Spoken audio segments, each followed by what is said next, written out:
What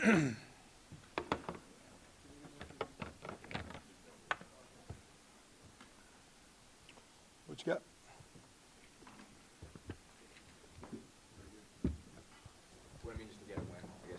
Good, as hard as we've been working and the kids have been doing a lot of things that we like as far as their practice habits or commitment. So to get some Saturday reward is something deeply needed. And so hopefully that will continue because, again, you keep trying to go to the well and ask them to keep working hard and have a great attitude and come to work. And when you have a couple of hiccups and on the wrong side of the ledger, you worry about that. And coaching transition, who are the true leaders? So at least to give them some evidence that we're on track and doing the right things. So it's nice to get a good win. We still got a lot of areas to improve, but it was a good win. You were supposed to pick up this kind of victory over an SCS team, but I wanted to talk about the penalties in general. 17 today, it's a school record. I heard 18. They said 18, it's only 17. So that's a positive. So you're positive. That's a positive question. Again, one of our things is to play smart. I think some young linemen we played out there, and a couple times we had some glitches on no plays. There's no play called, and we jumped off sides. So my question is always, well, who are you blocking? Because there's not even a play called. So are you supposed to go left, right? What are you doing? So, but sometimes that's just some young guys. We did play, 2 true freshmen and a redshirt guy in the line for a lot. And I think as we were doing some things, they were making some movement calls, and as they barked out, quote their guys. So the procedures can be cleaned up, need to be. Now the holds, okay. I mean, you get some of that, but if you cry too much about it, you don't block too well. So is it flagrant takedowns? Is it foolish late hits on quarterbacks? Is it just, foolish football? You take that out. But if you're playing aggressive, the best thing about the penalties, you get it over. And so you might move backwards 5, but if you pull up NCAA stats, you can pull up a lot of conference champions that are 10, 11, 12 in penalties because they're aggressive, they're assertive, and things just happen. So we're trying to be that way. There's no reason to have that many penalties. I'm not justifying it. I'm not condoning it. We've been okay. The procedures need to get out. At the same time, we'll keep, it just is what it is. I don't know. We'll look at it. We'll talk about it. Hadn't been bad, but we cannot let it creep in our plays. We play stronger teams, closer games. Those are drive-stopping plays, or they keep their drive moving. So we definitely need to get it out of our football.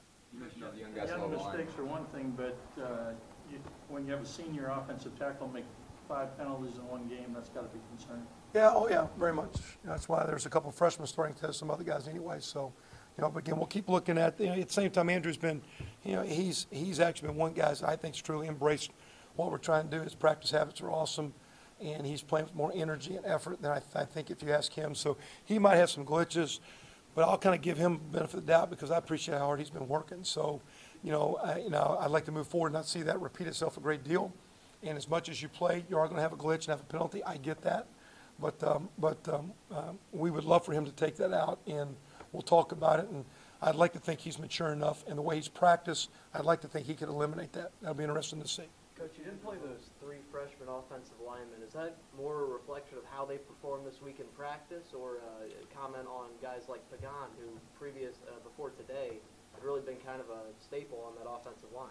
I think as much as anything, they had actually, we're looking to shake some things up. We're losing some games, don't like the outcome. And when you come out to practice and you don't see the energy from a starting group and you see second guys that are giving you more, let's go to the next guy. And I think you could see by, even though we're playing an FCS team, it was, we did run the ball better. We did come off the ball. We did, fight and battle, pretty good. So, and that's going to create competition. Be interesting. I mean, my deal, if you don't like where you're at, work hard and change it. Don't accept it. Don't mope around. Don't feel sorry for yourself because all you're doing is proving, hey, we're right. Yeah, we're not supposed to win games. We're supposed to lose. Yeah, you're right. We're not supposed to run the ball well versus coming out and saying, hey, I'm going to work hard and fix it and improve and escalate. We flounder in this vicious little circle and we keep going in circles, chasing our tail, and we get nowhere. So as we went through practice last week, as we got into Tuesday, hey, thought those other guys were playing on, let's just start going with them. And as we went through the week, they actually then practiced even better as they saw they were going to play, and the other guys didn't respond well. So it'd be interesting to see. Again, if a guy's got some fiber and the guy's got some pride, he'll come back scratching and fighting. That's what, as coaches, we were trying to do. We were fighting and scratching. We didn't like being 0-2, and we're looking for players that want to embrace that. You talk about the spark that D'Angelo gave you today. It was good, and it was needed. I didn't think the first half our running backs ran very hard at all. I thought we just got what we blocked and looked to get tackled. We had some things where we could have got 4, 5, 6, 7. We're getting 2, 3. get behind change, and we did stay with the run a little bit and had a little stick-to-itiveness there. But he has some energy. He's still young.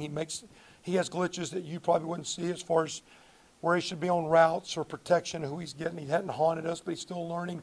But he does have a lot of fire, and he does have a lot of passion, and he's a tough dude, and that's something we need, and it's nice to see him now transfer that into some place. How important was that that he scored on, I guess, that he ran? It was very, I mean, I didn't know what was going on other than and it wasn't like, again, my deal at half, we work awfully hard for a few days, and we had an okay first half. It was 30 minutes. If we're really good, we'll come out and have a great second half, and we really didn't. That's a little disappointing, so we'll look and talk about that. But that drive after they scored, it was kind of a run-oriented deal. It was good. And I don't know if we blocked well versus, I think, he kind of got behind his pads, ran through some trash, and got us on schedule, and it was good. It was a great drive for us. What about DeWeese's 100-yard receiving game? What do you think about his performance? A couple big plays, and we got to get him going. Trying to get DeMarlo going to have some deals. We try to get him some touches early, and we need to keep working those guys up. I mean, those guys. It's nice to have a 100-yard day and make a big play. Kofi's swing pass on the run bubble pass, where it was a combination of a run or pass, and we threw it. That was a big play. All those guys are capable, as are Shane Wynn. You saw Cody pop a couple plays. There's some there, and as we do this. Ed's playing well, but we got some guaranteed completions to really good players, and we got to keep building, getting touches to DeWeese and DeMarlo and those guys, and complement it with what we got from D'Angelo and those guys. What was the impetus for that one drive Dusty had in the third quarter? I didn't like the turnover we had. We go down there, and it's we miss some things in the past. Now, again, the thing Ed is doing great is he's not forcing the ball and throwing it into traffic. But sometimes, I think he's either getting bluffed or he's afraid to let it go sometimes, because sometimes I think it's there. He needs to cut it and rip it. And I'm tired of sometimes just seeing guys scramble, because that looks like our third down package. Drop down, Ed, hang a second, and take off running. And that's not what we're trying to accomplish. And that being said, as he ran around, he's running with the ball all over the place. Costs us points. If you fumble, you come out of the game. The way he was playing, I typically don't do that with the quarterback. We do that with everyone else. But the way he's playing, let's give Dusty a chance. And then Dusty was fortunate because there was all the same penalties, because then he made a poor throw. And from there, we gave Ed one more shot. Of course, it was a run-oriented deal. Went to Trey and back to Dusty a little bit. All those guys are still close. They're all playing. Ed separated himself a little bit, but he needs to play better. And, again, he can't turn the ball over. It's unacceptable. Where else did you see progress with him today, I guess? I don't know. Again, he's done well all games. He can communicate better. I see us up there trying to do some things where, again, like we've called it, let's go. And I just don't think, I don't know how loud he is sometimes. I'd say to me, when you're young, there's so much he's thinking about that it's hard to play quarterback, because he's got to get this signal and got to say this and got to do this. And then he's got a young running back, make sure he's on the right side, because half the time he's wrong. So it's like he's doing a lot. And now, after you do all that, okay, now snap it to me, read the coverage, play quarterback. He's got a lot on his plate that as you play.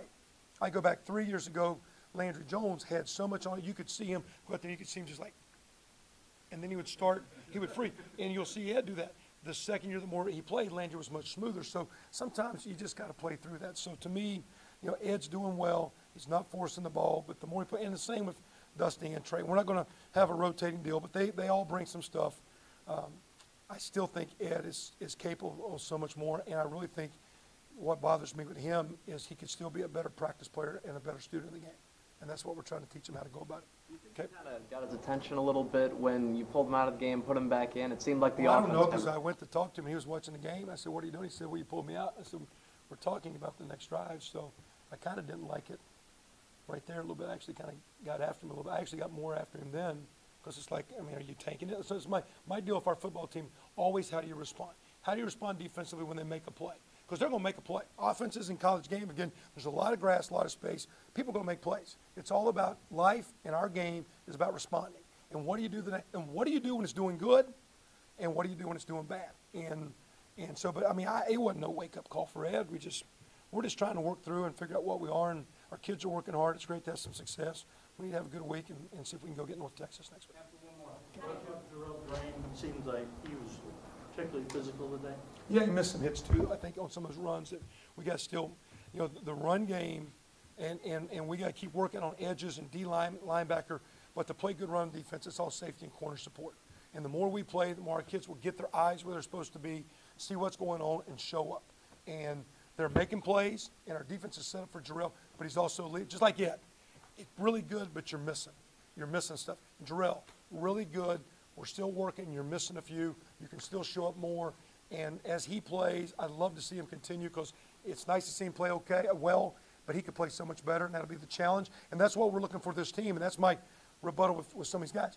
Do we understand how to keep coming every day, keep building it every day?